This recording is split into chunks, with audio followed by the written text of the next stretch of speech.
Paz do Senhor, tudo bem? Meu nome é Ana Beatriz, esse é o canal sobre as coisas de Deus. E continuando a falar sobre o trono do Senhor que João vê em Apocalipse, eu quis pegar esse tempinho, esse espaço, esse vídeo só para falar sobre temor e amor. A reverência que nós temos que ter diante do Senhor. E eu acho que o trono de Deus, ele mostra muito claramente isso. Em Apocalipse mesmo. Por quê?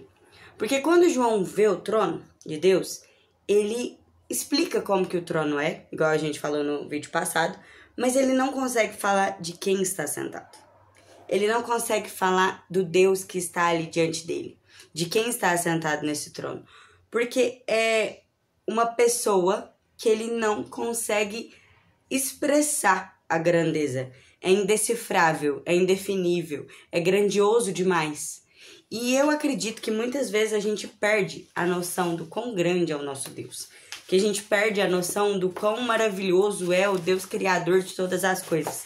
E quando eu estava preparando para fazer o vídeo para falar sobre os seres que estão diante do trono, o Espírito Santo falou no meu coração: Ana, antes disso, eu acho que você podia falar um pouco sobre o fato de que o seu Deus é indefinível.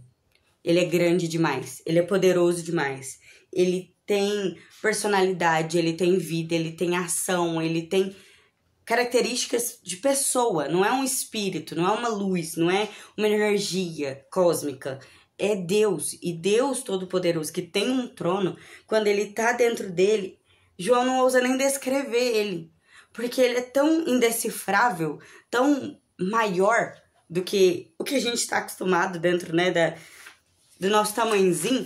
E isso não acontece só com João. João não é o primeiro a ter a contemplação do trono e perceber que ele é muito menor. Eu até separei aqui, por exemplo, no livro de Daniel, capítulo 7, versículo 15 e 16, por causa da visão que Daniel teve do trono do Senhor, ele ficou alarmado e fraco, muito fraco. Depois Isaías, em Isaías 6, do 1 ao 5, quando ele viu o Senhor sentado num alto e sublime trono, né, gritou exasperado: ai de mim, eu estou perdido, porque eu sou homem de lábios impuros, habito no meio de um povo de impuros lábios, e os meus olhos viram o Rei, o Senhor dos Exércitos. O próprio João, quando viu Jesus no capítulo 1 de Apocalipse, cai como se estivesse morto. E Ezequiel, que era uma pessoa assim, de muita fé e muita intimidade e poder de Deus, caiu estatelado no chão quando teve uma visão, quando teve um vislumbre, lá no Ezequiel 1, do 26 ao 28. Sabe o que eu entendo disso? Que o trono de Deus, ele é tão maior e mais magnífico do que o que a gente entende, percebe e vê, que tudo que é força humana, tudo que é capacidade nossa, cai por terra diante do trono de Deus. E não dá para ter uma vida santa, no sentido de cheia do Espírito Santo, sem ter a noção do tamanho que é o trono e quem está nele. É claro que Deus é grande demais e ele não se cansa. Ele não precisa sentar. Deus é o Deus que criou Vênus, Júpiter, Saturno. Deus não precisa sentar, ele não está cansado. O trono, ele é uma representação simbólica de um lugar de soberania, de autoridade, de poder, de governo. Deus, ele é um Deus que age, ele é um Deus que fala, ele é um Deus que planeja, ele é um Deus que tem sua magnitude tão absurda. Eu tô com dificuldade de falar, porque isso tem queimado no meu coração, o tamanho do nosso Deus. Nós não temos noção do tamanho do nosso Deus. E temos a mania de diminuir ele para caber dentro do que nós somos, mas nós somos pequenos demais diante dele. E a prova disso é que homens de grande estatura espiritual, como Daniel, Ezequiel, João, Isaías, quando tiveram um vislumbre do trono de Deus, eles caíam como se estivesse morto. Eles ficavam fracos. Eles ficavam estatelados no chão. Eles falavam: ai de mim, quem sou eu? E é essa percepção que eu acho que nos falta. E é por isso que eu queria dizer sobre amor e temor. Diante do Senhor. E isso é muito forte no meu coração. Esse vídeo não tá tão Telecurso 2000 igual os meus costumam ser, né? Tá muito pregação, mas diante do Senhor, nós temos que ter reverência.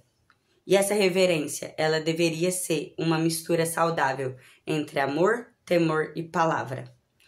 E eu digo isso porque quando você tem um pai muito bom, um pai amoroso, meu pai é um pai excelente, você tem intimidade com ele. Você tem relacionamento com ele. Então eu abraço meu pai, eu beijo meu pai, eu pulo no meu pai, eu saio com meu pai pra comer, eu assisto o jogo de futebol com meu pai, Fórmula 1 com ele. Eu tenho esses momentos descontraídos, eu tenho relação com meu pai de convivência, de conversa. Mas eu também tenho temor do meu pai. Eu não conto qualquer coisa pra ele, eu não me apareço vestida de qualquer forma pra ele, eu não quero desrespeitá-lo em momento nenhum, eu quero orgulhá-lo, eu quero honrá-lo. E isso não é só medo, é noção do tamanho, é noção da responsabilidade. O temor, ele tem muito a ver com respeito. E o respeito que você deve ter pelo seu pai, junto com o amor e o relacionamento que você tem com ele, é o que vai fazer a sua relação ser uma relação de ver o trono. Só chegou diante do trono de Deus os homens que temiam e amavam a Deus. Só amor ou só temor te afasta. Porque se você tem uma autoridade, Deus é a autoridade, e é por isso que ele tem um trono, porque ele governa como autoridade. Se você tem uma autoridade que você só tem medo, é um Hitler, é uma ditadura, é uma pessoa que você não vai ter nenhum tipo de relação, de identificação. É medo. É morte. Mas se você também é só amor, sem respeito, então é um tipo de relacionamento, é ruim falar isso, né? Mas raso. É um tipo de relacionamento que não tem profundidade. É um relacionamento sem propósito. O amor sem respeito é banal. Até para sua vida. Quando você ama seus filhos, seus pais, os seus cônjuges, os seus líderes e liderados. Se você ama realmente alguém, você tem que respeitar essa pessoa. E se você amar Deus, você tem que respeitar o tamanho que ele é. Porque Deus é um Deus de grandeza. E para concluir meu raciocínio, eu vejo como que Jesus lidou com o diabo no deserto. Eu não sei qual tem sido a sua tentação, qual tem sido o seu deserto. Por onde você tem passado e como que o inimigo, de uma forma geral, ou seus inimigos, até carnais, tem te atentado. Mas eu consigo enxergar e eu queria passar nesse vídeo que Jesus lidou com os inimigos dele, com o diabo naquela tentação no deserto, com essas 3 coisas. Com a palavra, com temor e com adoração. E a adoração, ela é fruto de amor. Você só adora quem você ama. Você só presta honra e elogia e consagra a quem você ama. Então eu enxergo que Jesus teve essa forma. E eu queria compartilhar isso com você lá em Mateus 4. Primeiro foi a palavra de Deus, porque o diabo tentou Jesus e Jesus respondeu, está escrito. Então, quando o diabo falou, se você é filho de Deus, transforma essas pedras em pães, Jesus falou, nem só de pão viverá o homem, mas de toda palavra que procede da boca de Deus. Então, Jesus venceu o diabo com a palavra. Palavra é Bíblia. A palavra de Deus está escrita em 66 livros para você. Não dá pra você dizer que Deus não fala com você se ele mandou escrever 66 livros, sabe? Quantos livros a gente escreveu pra falar com Deus o que a gente sente, o que a gente é capaz? Ele se revelou na natureza, ele se revelou na grandeza de tudo que a gente não tem controle. Ele se revelou através de Cristo Jesus, ele se revela no agir da igreja e ele se revelou na palavra de Deus. Então, quando o diabo foi tentar Jesus, ele respondeu com a palavra, está escrito. Você saber o que está escrito é porque você leu. E se você não lê, se você não conhece a Bíblia, se você não usa ela como a espada da verdade, é assim que você luta contra os seus inimigos, com espada. A Bíblia é espada, a palavra é espada. Não tem como você ser um bom obreiro que não sabe manejar a boa espada da verdade. Diz a palavra do Senhor. Então, conhecer a palavra não só te liberta e te transforma, mas te dá uma arma contra o seu inimigo, contra a tentação, seja ela qual for. E isso é conhecer, isso é relacionamento, isso é ter o convite para chegar diante do trono de Deus. A segunda tentação que Jesus recebeu foi quando o diabo falou assim, levou ele para o alto do pináculo, né, do templo e instigou ele que saltasse de lá. Porque está escrito que aos teus anjos darás ordens ao seu respeito para que te guardem a fim de que não tropeces em nenhuma pedra. E aí Jesus respondeu, não tentarás o Senhor teu Deus. Não tentarás o Senhor teu Deus é temor. Porque é pelo temor que você não tenta. Se você não tiver temor, você vai ter um relacionamento de brincadeira com Deus. Você não pode brincar com a palavra, você não pode brincar com o Espírito, você não pode diminuir o poder do Senhor. Temor é isso, não brinca com meu pai, não fala isso na frente dele. Ou não fala isso dele. Eu respeito. Eu sei o tamanho que ele tem, a autoridade. A gente tem temor de policial, principalmente quando a gente não tem carteira de motorista, vai dirigir e parece uma blitz, você tem temor. Porque você reconhece a autoridade naquele policial, que é um comedor de arroz e feijão igual a você. Mas porque você não tem um documento, aquilo te paralisa. E por que não ser paralisado pelo tamanho da autoridade de Deus no trono dele? Meu Deus, hoje eu vou ficar orando umas 2 horas. Mas amém. Se Deus mandou gravar esse vídeo, é isso aí. Se você estiver assistindo, que você seja abençoado em nome de Jesus. E a terceira vez que o diabo tentou Jesus naquele deserto, ele mostrou todos os reinos para Jesus. E falou, eu vou te dar tudo isso se prostrar e me adorar. E Jesus respondeu para ele, só o Senhor teu Deus adorarás. A terceira arma do Senhor foi a adoração. Adoração tem a ver com amor, tem a ver com louvor, tem a ver com graça. Então eu vejo que a palavra, que foi a primeira coisa que Jesus usou contra o diabo, a palavra foi uma espada. O temor eu vejo como um escudo, uma proteção. Você tem fé, você crê, o escudo da fé, que você é protegido quando você respeita uma autoridade. Eu acredito que o temor nos dá proteção contra o diabo. E o amor nos leva a louvar e adorar. Aí a palavra de Jesus é só o Senhor teu Deus adorarás. Então não adore as pessoas, não adore a sua internet, não adore o dinheiro, não adore as possibilidades que você tem, não adore seus cargos, ame a Cristo, não ao que você pode fazer por Cristo, entende?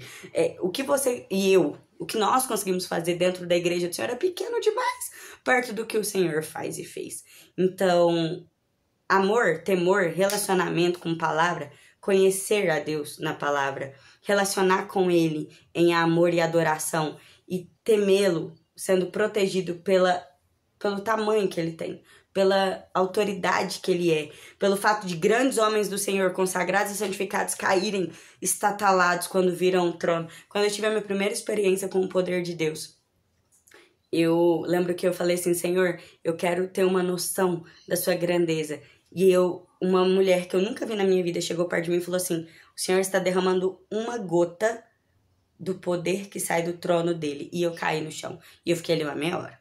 Não tava passando mal, tava ouvindo tudo que tava acontecendo. Eu só não conseguia levantar do tamanho da pressão que eu senti, uma força, um amor, uma coisa que eu não conseguia ficar... Não tinha força. Eu não tinha força. E isso foi uma das minhas primeiras experiências com Deus e parece que às vezes a gente esquece. Se uma gotinha do que sai do trono do Senhor não te deixa em pé, é porque é pra gente viver de joelho. Eu sei que esse vídeo ficou bem diferente do que eu costumo fazer. Talvez seja onde o Senhor tem me levado no meu relacionamento com Ele. Mas se o próprio Jesus, quando o diabo tentou, usou as armas que o Senhor disponibilizou para Ele como homem, quem nós somos para não usar? A palavra, o temor e o amor, o relacionamento, a proteção e a adoração. Eu acredito que se a gente usar isso, a gente para de ser tentado e cai no deserto e começa a viver uma vida. Porque depois que Jesus saiu daquele deserto, foi que ele começou o ministério dele. O trabalho, o propósito, o que ele tinha para fazer. Às vezes o que a gente tem para fazer tá preso, porque a gente esqueceu que o trono do Senhor não é um lugar onde ele tá sentado ou distante. É um lugar de onde sai poder, é um lugar de onde sai glória, onde sai graça, onde sai majestade. É uma posição de autoridade, é uma cadeira. E essa cadeira não tá querendo dizer que ele está lá fisicamente. Quer dizer que ele ocupa aquela posição. Igual nas faculdades, quando se fala a cadeira do magistério de literatura do professor tal. Ele não tá sentado nessa cadeira eternamente, mas aquela posição é dele. A posição do maior trono, centro do universo, tudo converge. Não é pra mim, não é pra você, não é pra sua igreja, não é pra sua escola, não é pro seu trabalho. Tudo converge para o trono de Deus. Isso é o centro do universo. Não é o sol, não são as estrelas, é o trono de Deus. E diante do trono de Deus, nada que a gente é ou faça fica de pé. Amém. E eu espero que o Espírito Santo tenha falado com você como tem falado comigo. E o próximo vídeo vai ser sobre os seres que estão diante desse trono. Os anjos, os anciãos. E eu acredito que vai ser bênção para nós continuar estudando junto Apocalipse.